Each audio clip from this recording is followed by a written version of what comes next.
All right, so we have 1911 45 ACP. This is the Rock Island Tactical 2. We're going to do a little comprehensive takedown, show you how to clean this thing. Mine has been slightly modified. Usually they do not have the compensator. There's usually just a retaining ring that holds a spring. So I'm going to show you how to take that off if this is something you're interested in doing later, you know. Usually the first step though, you're going to pull your slide back. Make sure you have no ammo loaded in there. I don't have a magazine in, as you can see. Always make sure your guns are unloaded before you start messing with them. So first step here, we're going to remove this pin.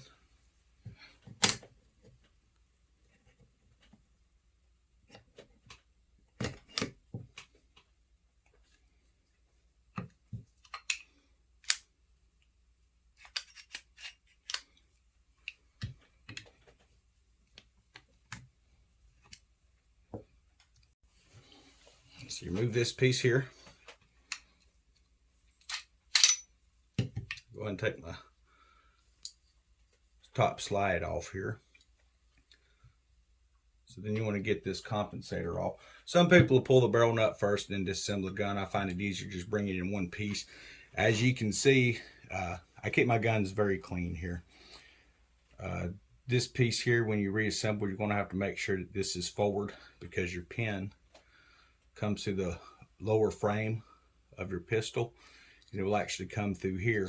If that does not go through there, you're going to end up tearing some stuff up. I don't believe it'll actually fire correctly. I know it will not retain the slide back, so you need to make sure that you put this firearm together the way it comes apart.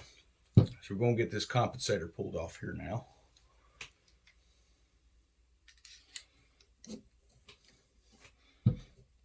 All I'm doing is I'm pushing down on this retention clip in here. Keep your thumb over that spring. Put your compensator off. Just remember, this is spring loaded here. You can go ahead and remove your spring. This is just a cap cover. This is what I was pushing off. It sits up inside your compensator, or if you had a barrel nut, your barrel nut clips around this. This is what keeps the whole front end assembly together. Pull out our barrel. Now, if you were going to be doing a trigger kit, things like that, you would go ahead and disassemble this on further down. I'm not going to be doing any of that. All you need to do is look in here, make sure everything is well lubed, which I just went through this firearm yesterday, so we're not going to have any extra stuff really to do here. Try to lay your stuff out where you're going to remember how it goes together. If you get your parts mixed up, it's only going to go together one way. It's not going to shoot if it's assembled wrong, things like that. I just have a basic cleaner here. So I've got some CLP and I use ram oil. The reason I like the CLP is it's a cleaner and a lubricant, and it's also a preservative. The ram oil, things like that, that's good too. I don't use firearm grease. A lot of people get out there and they grease all their stuff up. I'm not one of them people. I just keep some cleaners, keep some rags, things like that. Got some brushes and stuff. So what you would look for, you want to look down in your barrel. You want to look, make sure there's no scarring. You're checking, make sure your rifling looks good. I don't see any issues on this at all. Everything's looking pretty good. Like I said, I have been through this firearm just last night, so I wanted to get everything cleaned after I did some shooting and things. I hope everyone's been enjoying those videos. I haven't put a lot more out right now, mainly because I need to get another camera, and I'm just kind of looking right now in the market for something, because you know, you don't want to just see just me shooting or just a target being hit. People want to see both things at the same time. So I'm going to be working on that here in the future. So when you look down inside your slide here, some lubricant points I usually do. I usually lubricate this upper. You know, these 45s, they really, if you run these things dry, I'm talking just bone dry, you'll end up getting some issues with misfeeds, things like that. It's pretty common for any firearm at some point to have some sort of a snafu where it's going to misfeed. It's just part of owning firearms. So now there's some slide points here in the side. This is going to sit in, okay? That actually sits down in there. I usually take it and just kind of give it a little bit of rim oil. You don't have to go too much in there.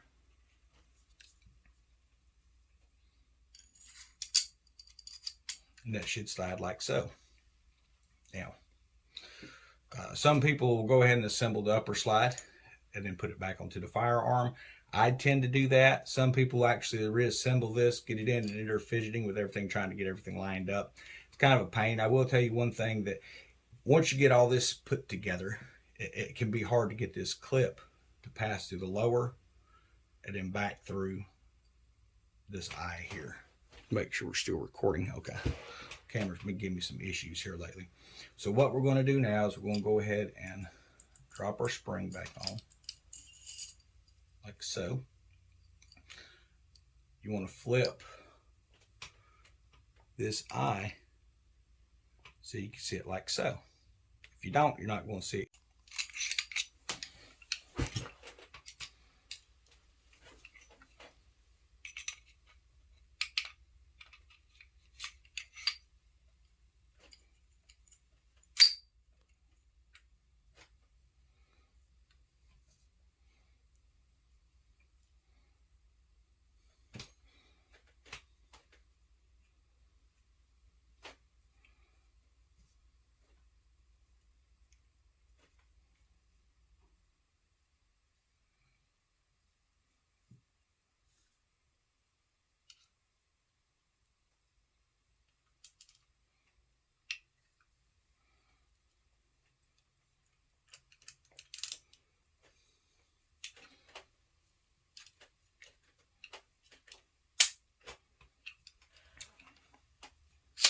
You're going to bring your slide back. It allows you to push your pin back into place.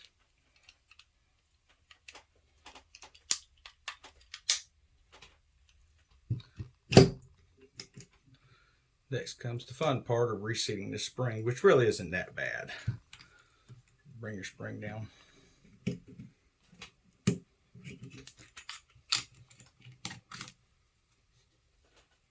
If you're using your barrel nut, this is where you put it on. I'm using the compensator, so. Sometimes you need something just to help push that down. You don't pinch your fingers with that compensator there.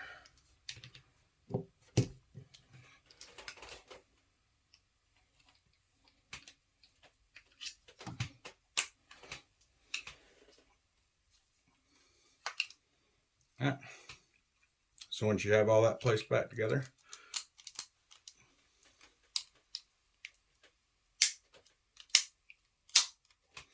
you want to check, make sure all your action is working. Does everything clip as it's supposed to? Is everything clean? Notice I didn't clean the barrel and things like that.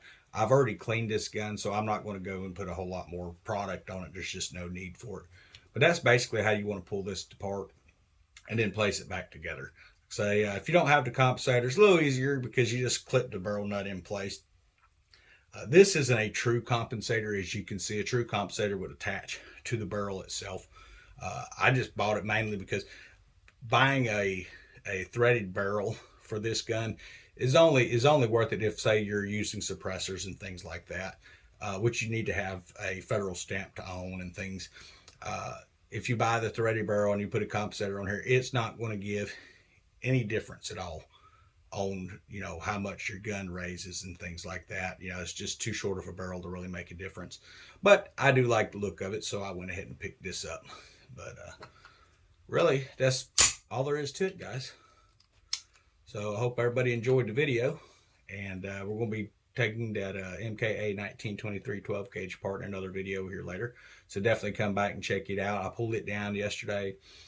Just wanted to go over it because I looked online. There was only like one video of how to properly take that gun down, and the guy was just butching it up pretty bad. Worse than what I did with this video. So I'm hoping to get where I'm a little more proficient with it, and then bring that video to y'all so you're not having a bunch of bonehead moments and stuff. But anyway, yeah, so there is my Rock Island Armory Tactical 245 ACP. I really like that gun. It's probably one of my favorite hand pistols or handguns to use. I also have a 357 Magnum by Taurus. It's a 608 round revolver. Sorry, there's a lot of mouthing on this stuff. But yeah, so I really enjoy it. I also have a Pietta 44 Magnum, which is modeled off the old Colt Widowmakers. It is slightly modified. I don't have the Cattleman grips on mine. I went with the 1873 Navy Colt grips on it. So it's a little harder to find things for certain parts. You have to know what guns you swap things with and all. But we'll probably bring a video with it too. I've been working on some grips, kind of hit a standstill with this home project been working on. But yeah, so I think we're pretty much done with that now though, so we can kind of get some videos coming back out. Hope everyone has a great holiday. Thanksgiving coming up. You know, remember what the season's about. It's about being thankful for your families. It's about being thankful for what you have. It's about looking beyond what, you know, we want and just being grateful for what we do have. You know, there's a lot of people out there who don't have anything. There's a lot of people out there who were, unfortunately, they don't have the money to provide for their kids and things like that, you know, for Thanksgiving and all. So let's make sure that we're offering prayers up. If you can help a family, I highly recommend trying to help somebody. There's a lot of really good local things in everybody's areas where you can provide food for a needy family. So I would definitely encourage you to do that if you have the means, you know. So until next time, everybody have a great weekend.